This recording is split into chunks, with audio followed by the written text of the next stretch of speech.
Malkangiri model degree କଲେଜର ବାର୍ଷିକ ଉତ୍ସବ ମହାବିଦ୍ୟାଳୟର ଅଧ୍ୟକ୍ଷ ଡକ୍ଟର ଆଲୋକ କୁମାର ପାତ୍ରଙ୍କ ସଭାପତିତ୍ୱରେ ଆଡ଼ମ୍ବର ସହକାରେ ଅନୁଷ୍ଠିତ ହୋଇଯାଇଛି।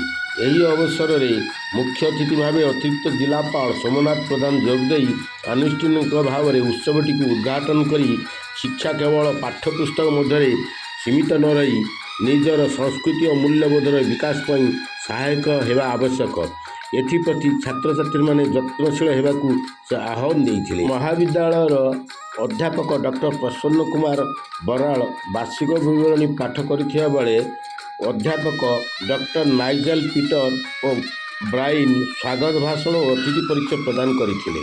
ଏହି ଅବସରରେ ଛାତ୍ରଛାତ୍ରୀମାନଙ୍କ ମଧ୍ୟରେ ଅନୁଷ୍ଠିତ ହୋଇଥିବା ବିଭିନ୍ନ ସାଂସ୍କୃତିକ ପ୍ରତିଯୋଗିତା ଏବଂ ବାର୍ଷିକ କ୍ରୀଡ଼ା ପ୍ରତିଯୋଗିତାରେ କୃତିତ୍ୱ ଅର୍ଜନ କରିଥିବା ସମସ୍ତ ଛାତ୍ରଛାତ୍ରୀଙ୍କୁ ଅତିଥିମାନେ ସ୍ମୃତିଫଳକ ଓ ପ୍ରମାଣପତ୍ର ପ୍ରଦାନ କରି ସମ୍ବର୍ଦ୍ଧିତ କରିଥିଲେ।